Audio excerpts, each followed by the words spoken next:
السلام عليكم ورحمة الله وبركاته. حصري والأول مرة على اليوتيوب عشان صحتك وصحة أولادك وأسرتك تهمنا.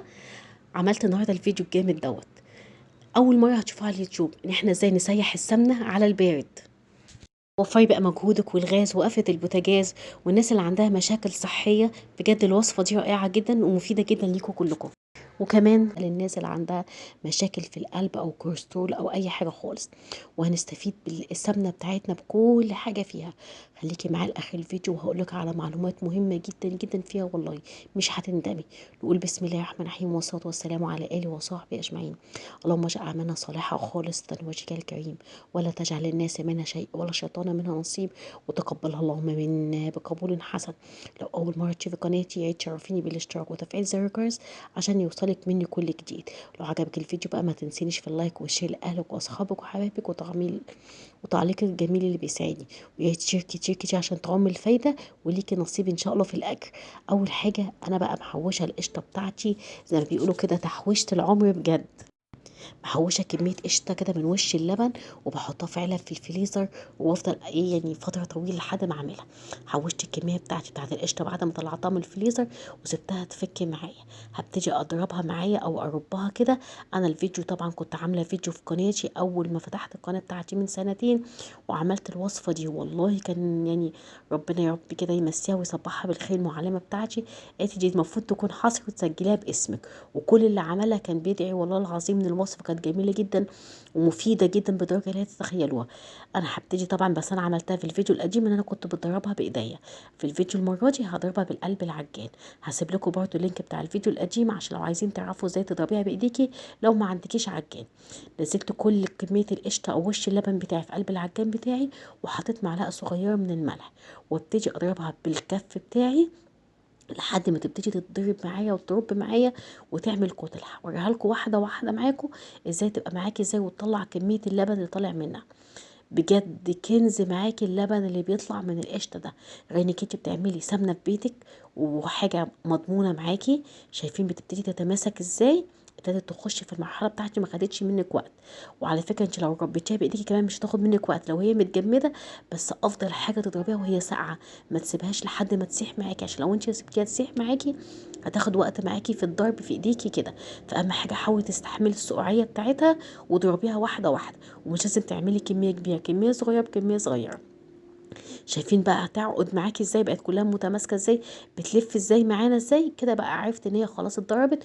وهتبتدي تنزل بقى اللبن والسوائل اللي موجوده في قلب القشطه بتاعتي. عايزه اقول لكم انا بعشق ريحتها. بتعمل ريحه حلوه قوي كده والسمنه وهي بتعمل السمنه بتاعتها كده. واللبن اللي بيطلع منه ده ريحته حلوه قوي قوي وطعمه جميل جدا. شايفين بقى ابتدت تعمل زي تتكتل ما بتمسكش في ايديكي مش بتلزق. ونزلت كميه الميه بتاعتنا فيها. شايفين حبايبي منزله اللبن بتاعها ابتدى ينزل ازاي اللبن بتاعها ازاي. هبتدي بقى اطلعها واعمل الكور كده زي ما الفلاحين بتطلعها كده كور في ايديكي كده. اللبن بتاعك. النهارده السمنه بتاعتنا وهنفضل نغلي فيها. هنوفر الغاز بقى بتاعنا ونوفر وقتنا ومجهودنا. انا مش حابه اطلع مرته. مش عايزه اطلع اي حاجه منها. انا عايزه استفيد بحبه اللبن اللي بيطلعوا منها اللي هو كنز بجد. اللي تعملي منه احلى معجنات في حياتك تاكليها. سواء قرص او رقاق طري او قراقيش او بيتزا او اي حاجه. شويه اللبن اللي بيطلعوا منها ده بحتفظ بيهم وبعمل منهم احلى معجنات. ويا رب الناس اللي كانوا عاملينها قبل كده يخشوا يكتبوا تعليقاتهم للناس عشان تعرفي بجد كانت الطريقه دي كانت سهله معاكي ازاي ومفيده جدا وبتستفيدي منها بكل حاجه.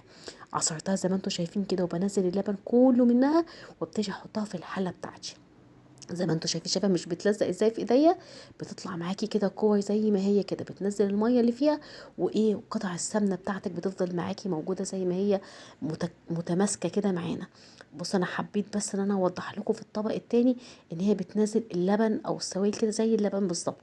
اللبن ده طعمه حلو جدا وريحته حلوه جدا بدرجه لا تتخيلوها والله. يمكن الناس اللي بيجربوا السمنه وبيضربوها بيعملوها كده. بس الكل بقى بيفضل يقدح فيها ويغلي فيها على النار بالساعه كده والساعتين والتلاته. ودي خطر جدا على صحتنا يا جماعه. الحاجات اللي بتاخد على النار كتير جدا بتسبب في الكوليسترول والشرايين. انسداد في الشرايين وحاجات مش كويسه جدا. فاحنا دي حاجه صحيه جدا وما خدتش مننا وقت. وفرت كمان في وقتنا وفي الغاز والحاجات دي. واوقات المرتة مش بتطلع معاكي كويسه ومش مفيده. اللبن ده هيطلع منك وهنستفيد منه بحاجات كتيره جدا. هخلص كل كميتي واصفي اللبن بتاعي وهنشتغل نشوف هقول لكم هنعمل ايه. اللبن ده بقى هبتدي اعبيه في برطمان لحد ما اجمع فيه لبن تاني هيطلع تاني من السمنه بتاعتي اللي هو المفروض بتقعدي تغلي فيه لحد ما يتبخر ويتطير معانا.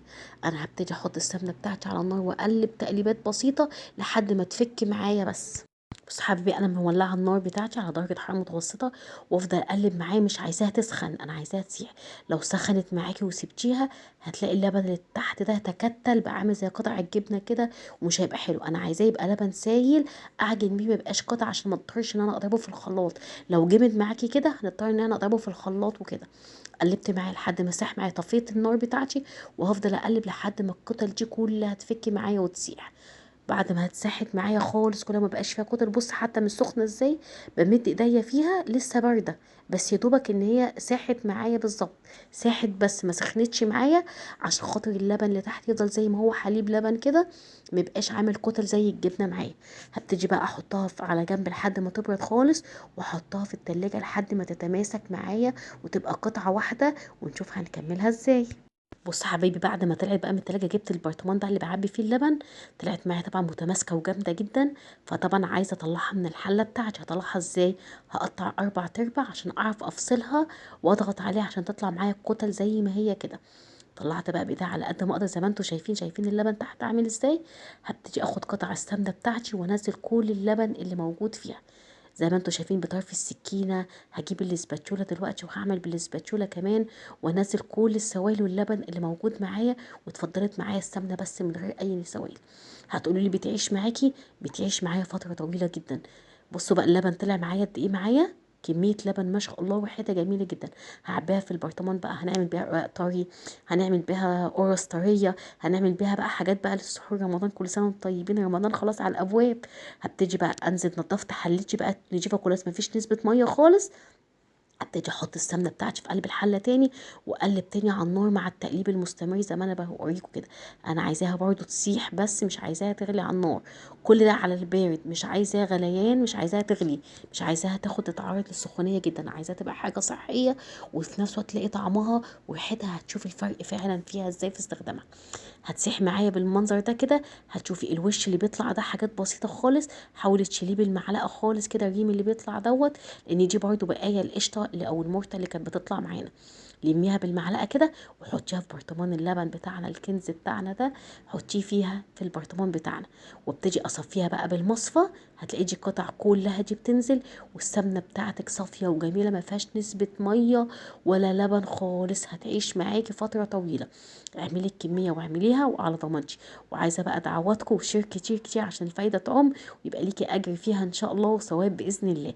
كده خلاص اللبن بتاعي معايا جاهز، اللي هبتدي اعمل بيه وهعمل معاكم ان شاء الله قرص طريه او رقاق زي ما تطلع معايا. والسمنه بتاعتنا بقت جاهزه معانا، وجاهزه معانا على البارد، وما خدتش وقت، وحاجه صحيه ومفيده جدا، واستفدنا منها بكل حاجه. بجد ما خدتش وقت معايا اطلاقا. ولسه كمان كان في الحله كمان حبه سمنه هحطهم في قلب طبق وهستخدمهم هم في الاول، لان فيهم شويه رواسب من اللي كانت موجوده معانا. يلا واشوفكم في فيديوهات تانية. اقول لكم استودعكم الله الذي لا تضيع امته. لو عجبك الفيديو بقى ما تنسيش في اللايك والشير لاهلك واصحابك وحبايبك. مع السلامه حبايبي.